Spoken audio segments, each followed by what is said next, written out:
Day. Happy CWS Giving Day. I'm Mary Catherine. And I am Chris. And it is an absolute joy to be with you once again today. This is our third live stream of our CWS Giving Days, and it is a really, really special one. We want to welcome everybody who is watching live across all of our social media platforms or on our website.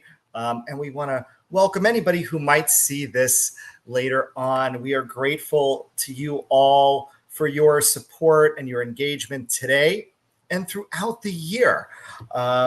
We would not be able to do the work that we do without you, our supporters, our donors, our champions of change. I want to remind you that, again, today is CWS's Giving Day. It's our first. We are celebrating 78 years of impact, and we're raising vital funds for our emergency response fund. Today, this session, this live stream, is Voices from Ukraine, stories of hope. We are all over the world doing important, vital work, and we have some people from different places here today.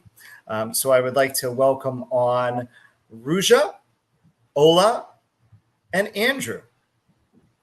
Hi. Hey, everybody. Ruja, hi, Ruja. Would you like to introduce yourself? Hi, yes. My name is Ruja, and I am one of the program officers in our Orange County office in Garden Grove, California. Glad to be here. Hey, and Andrew. Hi, my name is Andrew Blakely. I'm CWS's Humanitarian Response Team Leader in Moldova. And Ola. Hi, I'm Olga. I'm originally from Ukraine. I'm chocolate here. And the last 2 years I live here in Orange County, and happy to be here today in this so huge holiday. Well, we are grateful to the three of you for taking time out of your schedule to join us today and speak to our donors, supporters, and friends on this special Giving Day. We have some questions for you. We might have some more questions from our supporters. Whoever is watching at home, you are encouraged to ask our guests anything that you would like to about them or about CWS's work in Moldova and Ukraine. So, Andrew, I understand that you're joining us from Moldova today, correct? Yes, from Chisinau, Moldova. Okay, great. And what time is it there right now? It is 9:05 p.m. here. Well, good evening, and thank you for joining us at night and in the middle of your busy schedule. So we're grateful to you. Can you share a little bit about the work that you do for CWS? Sure. So I run CWS's team here in Moldova, mostly responding to the Ukraine refugee situation, which is right next door. If you don't all have a handy-dandy map of Europe on hand, Moldova is a small country about the size of the state of Maryland, which neighbors Ukraine. Since the start of the full-scale invasion, about 1 million Ukrainians have passed through Moldova, which only has a population of about 2.5 million. At any given time, about 100,000 Ukrainians are staying here. And so we try to support them in a lot of different ways and whatever makes sense in the context. And that's changed over the course of the last 2 years.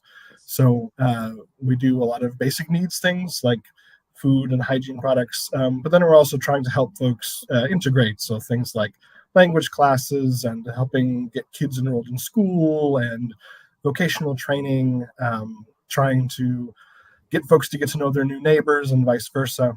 So it's a wide range of things, but I'm very glad to be here doing it.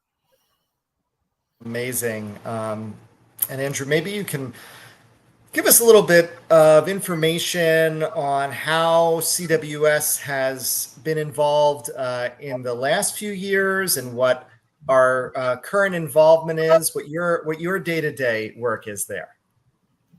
Sure. Yeah. So prior to 2 years ago, CWS had some programs here that were run from our Belgrade, Serbia office, but we did not have a country office in Moldova. Nor did we have a country office in Ukraine, which is something we're in the process of getting set up now. We're developing our first few projects, which we're hoping will start very soon. Let's see, my day-to-day varies a lot. Some days I get to hear about their lives and hearing what their joys and also their concerns are and what needs we might be able to help meet. Other days I'm meeting with either government officials or people from the UN or other nonprofit organizations who are working here to see what sort of how we can work together. Other times it's administrative things. It's really a lot of it is project management. So it's a bit different from day to day, which I appreciate. I don't like to do the same thing every day. But yeah, I say it's a little bit of potpourri, this and that. But. Excellent. So we heard you mentioned a little bit about where we are now. Where are our hopes to go in the future with helping those who are impacted by this crisis? Yeah. So we're very much hoping to continue working here in Moldova. Moldova has the largest number of refugees as a proportion of population of any of the countries. And also Moldova, even before the start of the full-scale war, had a lot fewer resources than a lot of other countries who have very generously received refugees. We don't certainly want to say anything bad about any of those other countries. They've been very generous. So we're hoping to continue working with folks here as well as with vulnerable Moldovans who have been impacted by the effects of the war. So, for example, the cost of heating and electricity has become much more expensive over the last 2 years. And so for each of the 2 winters that we've been here, we've supported both refugees and Moldovans to try and help offset that cost. And then we're also now going to be expanding into working in Ukraine itself. Right across the border from Moldova is a region called Odessa, and the capital of the region, Odessa, is a city called Odessa. So we've spent some time there getting to know some potential local partners to work with, and hoping to try and do some good there. So Odessa is in some ways in a similar situation as Moldova, except that, of course, everybody is Ukrainian. So Odessa has a population of a little over 2 million, and they have about 250,000 what we call internally displaced people. So essentially refugees, but people who haven't crossed the international border. And so that puts a lot of strain on everyone and everything in Odessa. It's difficult to enroll your children in school or find enough jobs. There especially are not a lot of services in the rural areas. And so we're hoping to start working on projects that can deliver some services to the rural areas, to work with especially vulnerable populations. And I'm really hoping that can get going soon. I think it'll be a valuable addition to our work and really beneficial to a lot of people who are experiencing a lot of difficulty.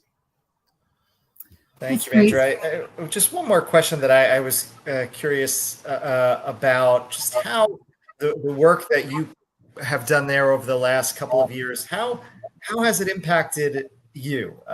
Share any story that you want to share personally about how this ministry, this incredible work you're doing, has impacted your life, worldview, anything like that.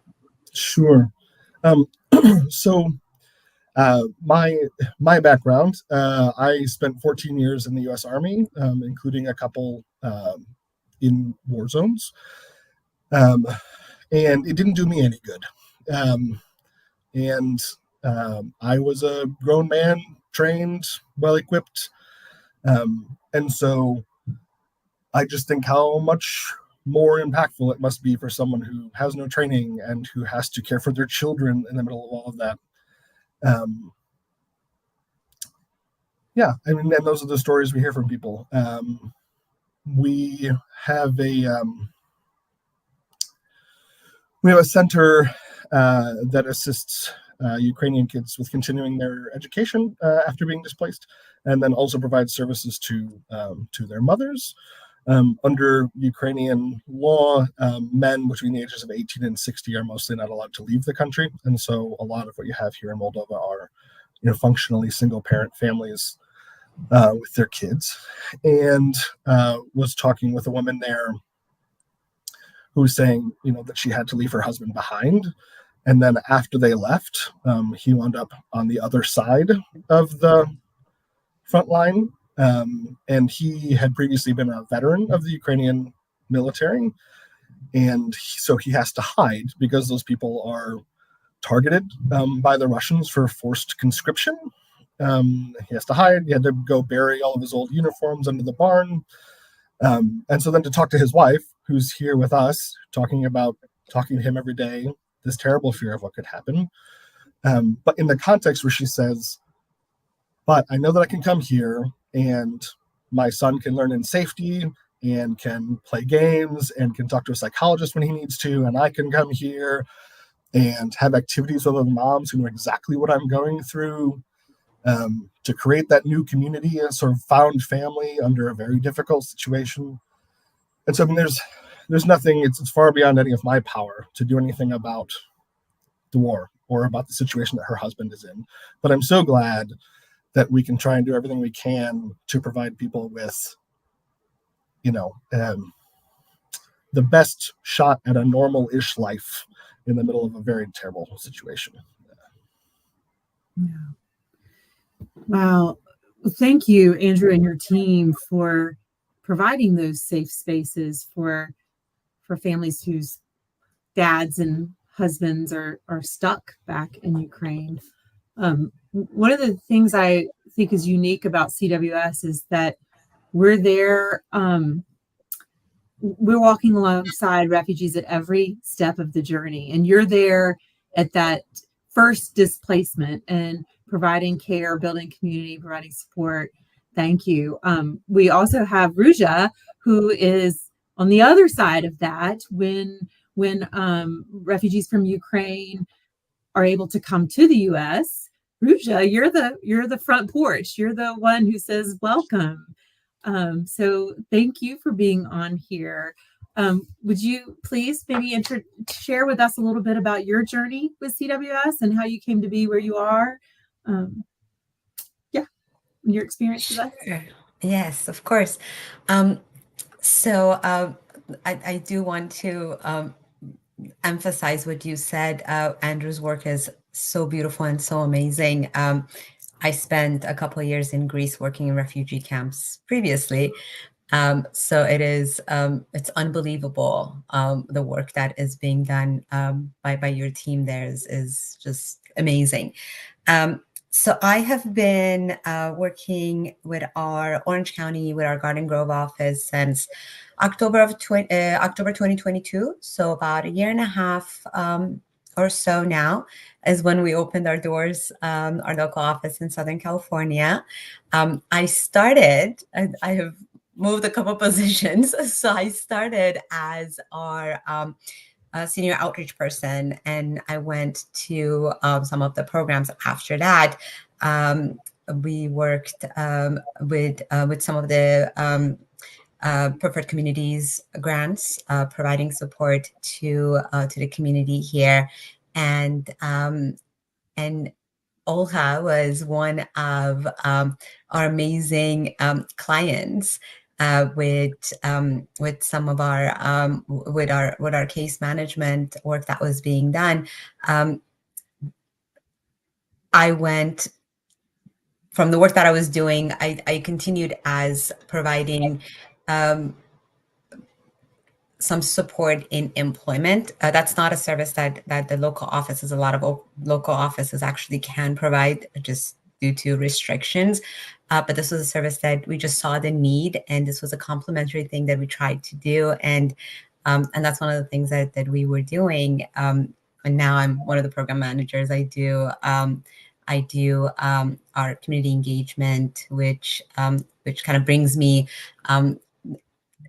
gives me the opportunity to be able to connect our clients to the services that are needed within the community, and identifying those wonderful partners that we have, wonderful donors that we have, wonderful volunteers that we have. And it's just another level of appreciation for the kindness that exists in our community, to support the needs that exist. That's great. So you're doing this, and today we're going to talk mostly about your work, and the impact in Orange County around Ukrainian refugees. But can you just tell us a couple of other things that the Orange County office focuses on besides Ukrainians? Are there other things that you're doing there? Other Yes. populations you're serving? Absolutely. So our office in Orange County, we have amazing staff. We have wonderful community members that we have the privilege to support and serve. We work with Afghan population that are in Orange County, as well as Ukrainians. We have a very beautiful department for our unaccompanied minors. For the kids that have crossed the southern border. We have amazing staff. We have a beautiful team that supports them. We have a wonderful RNP reception and placement program. Currently, we have been serving Afghans as well as individuals from Latin America through our RNP program.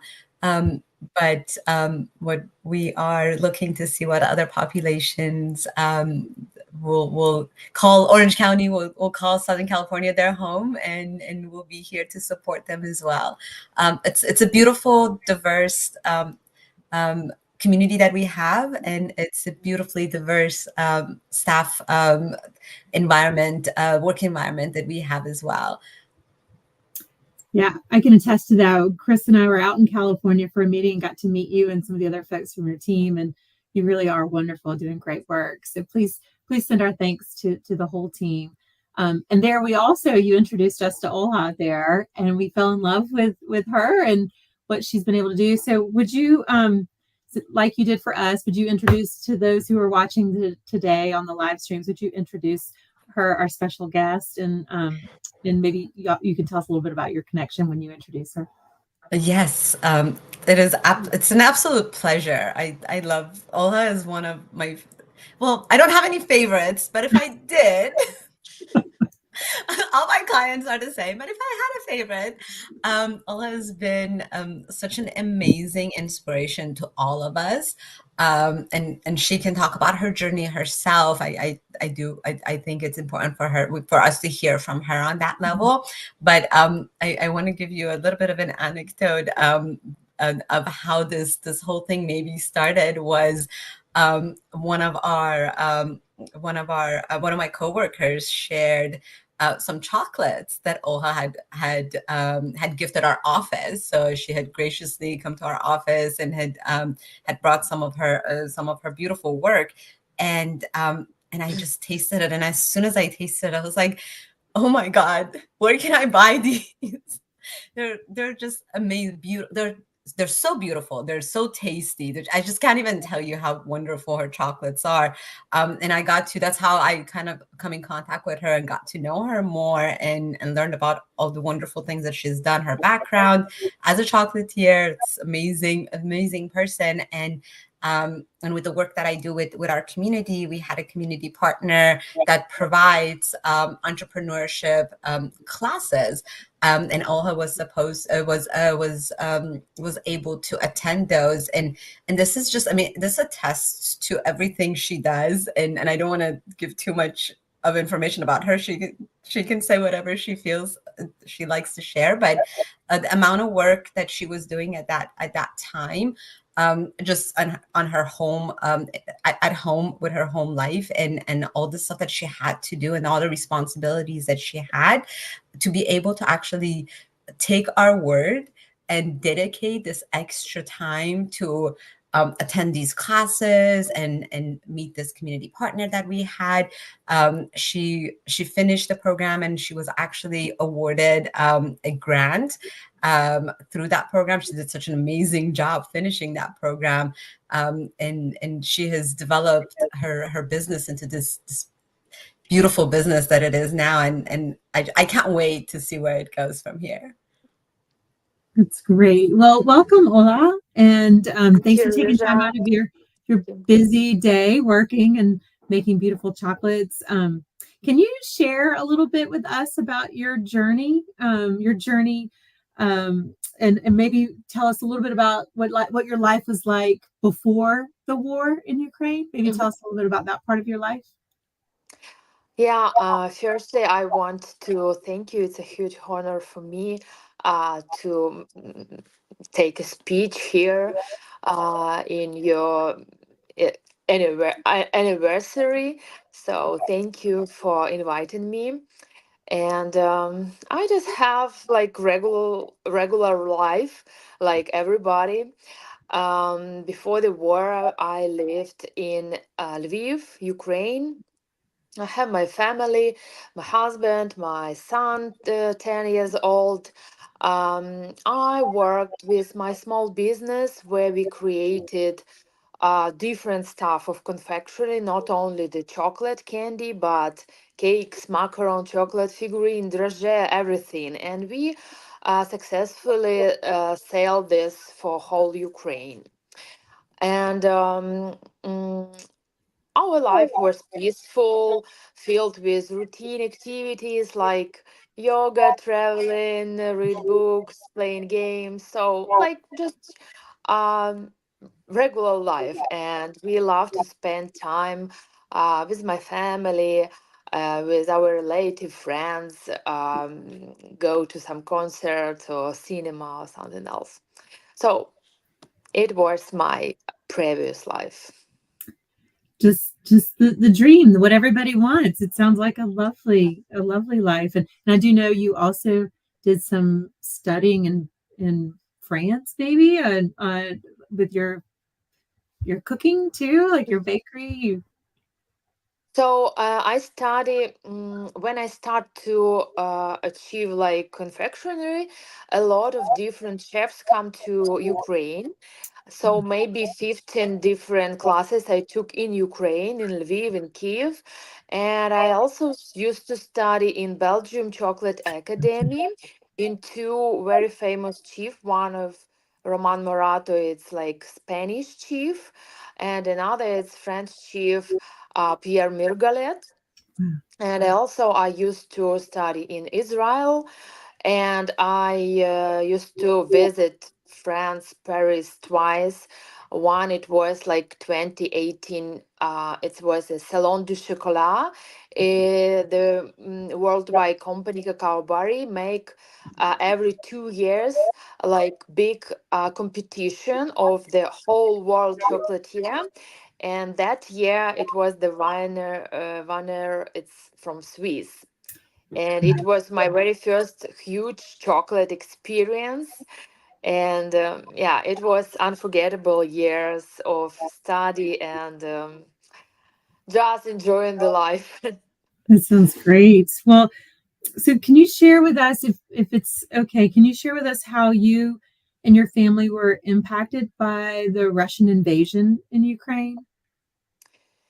Oh yeah, when the invasion began, our lives, of course, were turned upside down, and we faced like with unpredictable times. We don't know what will happen next hour, next day. Could you return from the grocery store or not? So it was like 2 weeks of danger, scary, unknown for the future days. And of course, the first, it's very worried about the children, about my son, for example. I so worried because he crying. He took his uh, toys, and so it was terrible. And we slept in the bathroom in the night because you don't know uh, where this rocket can fly. Uh, and the most difficult decision was that I have to leave the country. And for that period, I understood that I have to do this by myself with my son. But I have to do this because um, our children is our future, and it's so important to um, save their psychical situation, more stability, because it's their future. And I decided, and after the war started, after 2 weeks, I left the country, and maybe the first 2 months I used to live in Bulgaria with my friend's house. It was Varna city. It was also the first kindness experience from them. You know, when you live just your regular life and you have everything, and for tomorrow your life stopped and you have to figure out, and you have to try your new life dressing. Like it was very unusual, and but we did it. Hmm. You are so brave and so strong. I Thank know you. that must have been very difficult, but you're very inspiring. And your son is very, very lucky to have you as his mom. Um, so, Thank you. how did you? So you went to Bulgaria. How did you end up connecting with CWS? So when I came to America through Mexico border, so you know, all the time when you heard some unbelievable offer, you think, oh my God, it's impossible. But after you thinking, observing, and think, oh, maybe it's not so crazy a decision. So I decided to cross the border in Mexico, because for that time there are no program for Ukrainian, and nobody couldn't tell you if it will be or not. A lot of news tell, okay, Biden want to prepare some program, but it's time, and we like spend this time. So we decided to try cross the border with Mexico. You couldn't even imagine how a lot of people, different people, starting to help Ukrainian. It's it still takes me cry, because it's a lot part of kindness, love, and when my life it's was like a little bit stability. My friend tell me about the CVS Church, because I think CVS Church Orange County opened in January 23, right? And I met firstly Halina, and we have so good conversation with her. And of course, I received a lot of support and assistant from CVS Church. It was different kind of. It was information. It was rental assistant. It was lawyer support with documents. So it's like your mother and father. You came and say, "Okay, I have this problem. I have this problem. Could you suggest me something?" And it was uh, unusual experience when you need go again and again and ask of help, ask for, please show me the way, please tell me what the best way to do this or this, how figure out of this or this situation. And Ruja was also like initiative lady who say, okay, you have so good products, you have to work on this way. I know this and this company, you can go there and you can try like win the grant, you can study here. And I tried to use every possible way they was recommended to me, uh, and It was worked. Everything that they recommend me, I got the grant. I be able to study in so famous chief chocolatier in Los Angeles. So I can say you that from one side my lifestyle started be so awful and terrible, and in another side, in this crazy period, I met the best people in the world. I saw the huge kindness, love, and helpful and support from absolutely unknown people for me. They don't know me at all, and they help me. So, Sever's Church for me is like a mixing of kindness, love, support, and it's like God on the our planet. And this is like an angels. Who help people to survive in very difficult time. Oh, sorry. And I'm really, really um, greatly appreciated every minute that they spent of my family. And last year I was able to bring my parents here, and they also start to help my parents as well. And so I'm so here happy and so lucky to met the Severus Church Orange County team and everybody who works there. Well, you had a lot of people being kind, a lot of people offering help, but you did the work and you did a great job in a very short time. You went from leaving everything behind to now you have your own chocolate business. Can you tell us a little bit about your company, your chocolate company?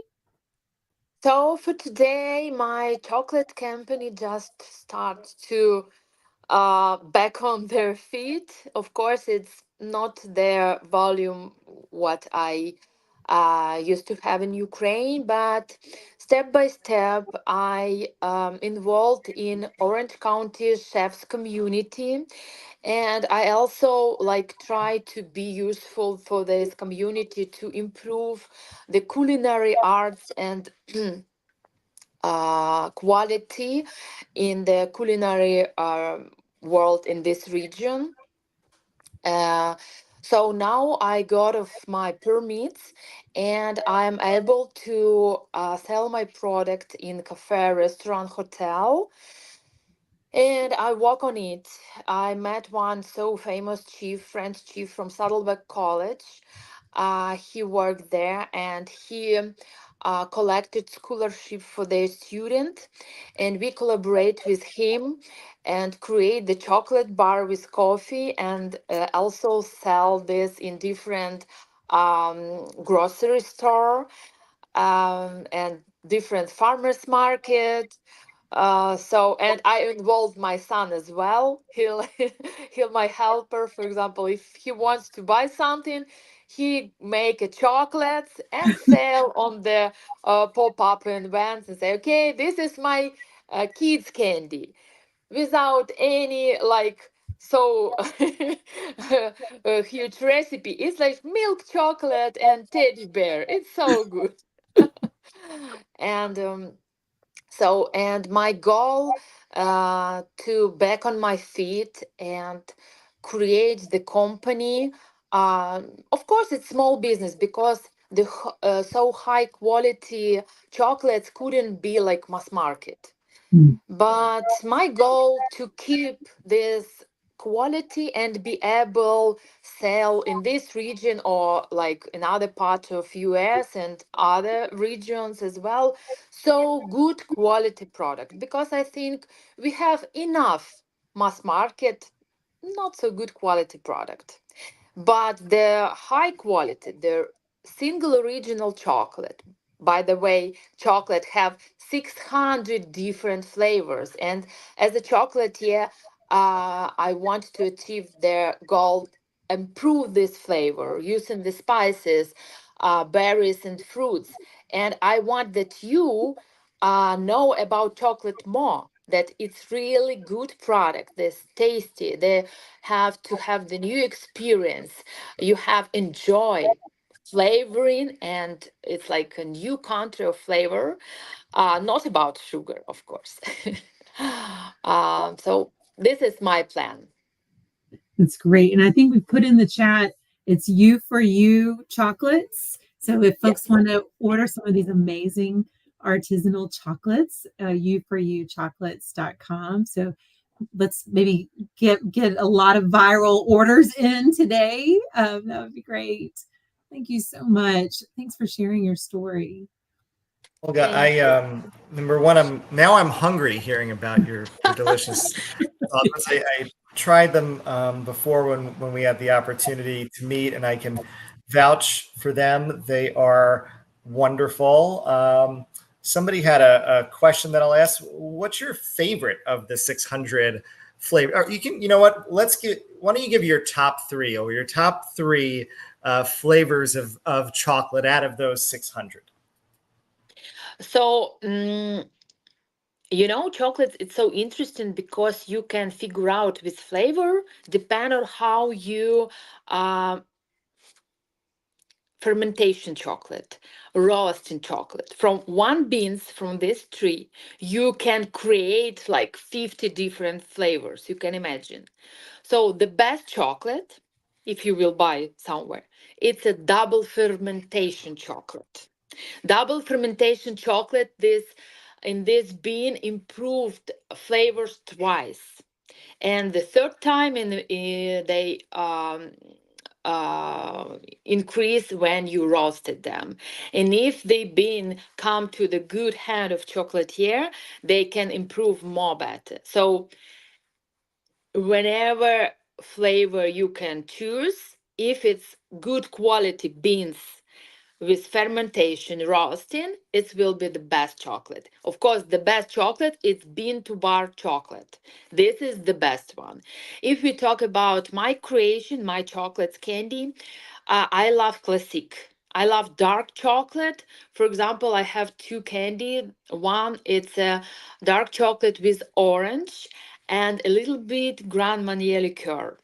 And another one, it's dark chocolate. It's almost too dark chocolate, mixing with rhubarb and ginger. I couldn't explain this flavor. You just have to taste it because it's the best way understood what I'm talking about. Because everybody say my product is the best. I use the fresh ingredients, blah blah blah. But when you tried it, no one question. It was my experience, and I suggest for you as well. You are very talented and very inspirational in so many ways. Especially, you talk about your story, your life before the war, your life after the war, and you went through so many challenges, but you still bring up the word kindness. You focus on the kindness, and I think that's such a lesson to all of us. How you're able to keep yourself grounded that way and focus on the good. It's really a beautiful message that you share. Thank you. We ourselves choose what we want to see in our life because it's so easy to find the negative. So easy because we have a lot of it. But the big deal if you can find in your negative situation of life positive. And it's improve your life because it's on all of in our head. So I love to be in positive. Excellent. And we at CWS, we're so very blessed. We're so very fortunate to be surrounded by kindness. So I have a final question for all three of you, and I'll ask it in a little bit of a different way. And we'll start with Andrew. Andrew, what message do you want to convey to our partners, to maybe our congregations, to the different groups that we work with who support your work in Moldova and Ukraine? Yeah, I mean, first, just a huge thank you. I mean, we've been able to do a lot for tens of thousands of people, which is, I mean, tremendous. And it just wouldn't be possible without the support that we've received so far. But I guess the other side of that is this crisis is not ending, and it probably won't end soon. And there's still a lot of people who need a lot of support. And so we do beg you to keep working with us, keep partnering with us, so that we can keep being kind to people in a really concrete way. And Ruja, what message would you like to share to our donors around the world and our donors who are near you there in Orange County? A huge thank you for everything that we have been able to do. Would not have been possible without the collaboration, the input, the generous donations, in-kind donations, monetary donations, partnership donations. I mean, the partnerships that we have with congregations, with the churches, with our community partners, with the colleges, and high schools. We have some high schools that help us out. So at all level, there is something that can be done to welcome and support our, as we like to call our new neighbors. And it's wonderful to see how someone like Olga can go through the struggle and then be able to rebuild. And we have so many more wonderful stories and so many more wonderful individuals that we work with. And we are only able to do what we are doing with the support and the collaboration of our community, our donors, our supporters. So a huge thank you to them. And I look forward to sharing a lot more stories, a lot more success stories, and enjoying the collaboration and the neighborly sort of environment that we have in Orange County is second to none, if I might say so myself. Thank you so much, Ruja. Thank you for your great work. And last but certainly not least, Olga, do you have anything that you would like to say to those who have walked alongside you on your journey? Of course, firstly, I want to express my great appreciation for everyone who involved in this God's mission, I think. And thank you so much. You rescue um, a lot of different lives, and especially my own as well. And you gave people not only just assistant or aid, you gave more. It's hope, it's support mentality, and in energy level.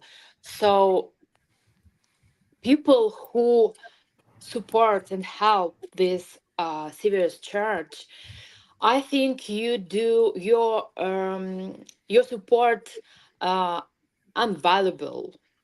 This so huge because you rescue souls, and it is so important because if people left less hopeless, yeah, it is like no way back.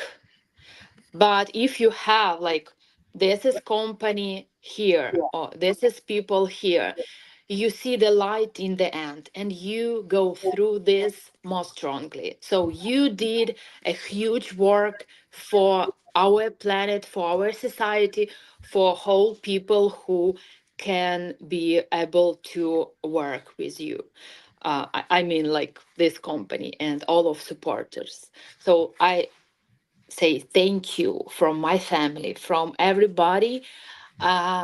You did a huge God's work. Thank you so much. Thank you so much. And thank you, all three of you, for sharing hope, sharing light today.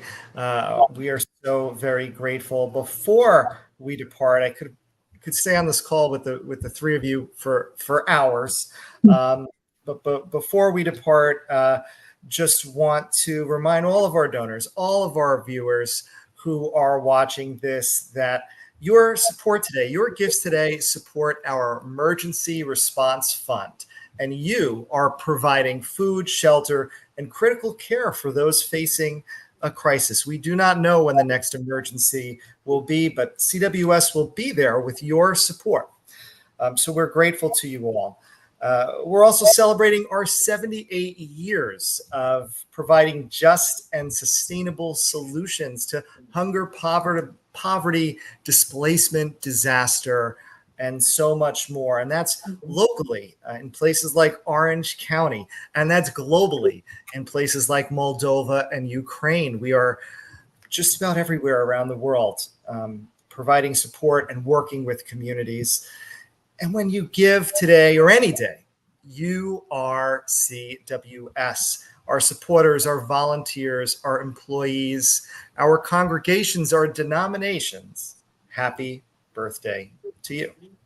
And Chris, just to give you an update, it looks like we've already raised $55,591 so far today towards our $100,000 goal. So well over halfway there. And we've had 10 donors who have signed up to be monthly partners. So giving every month to CWS to support the great work that we've heard about today. And just to kind of give a shout out to some of our most recent donors, I'm going to thank Rosemarie and Dave and Cindy and Chris and Emily. So some of you who've given to us just recently, and want to remind everybody that those gifts and any gift that you give is going to be matched today, double your impact. So any gift you give will be double. And for our sustaining partners, anyone who signs up to be a monthly donor, we're going to double that gift as well. We have a special sustaining partner challenge to encourage people to sign up to be a monthly partner. So lots of great fundraising happening today to support this great work that you've heard about. We have another live stream coming up in just a couple of, about an hour or so at 4:00. And I hope you'll join us on all of our different channels. This one's going to be about the integrity and impact that Church World Service is having. We'll be having an interview with our interim VP of Global Development, Jeff Wisnett. So hopefully you'll tune back in then and hear a little bit more about how your gifts are having an even bigger impact in the world. So thanks to everybody, and thanks for all of you who've joined today. Thank you. Thank you.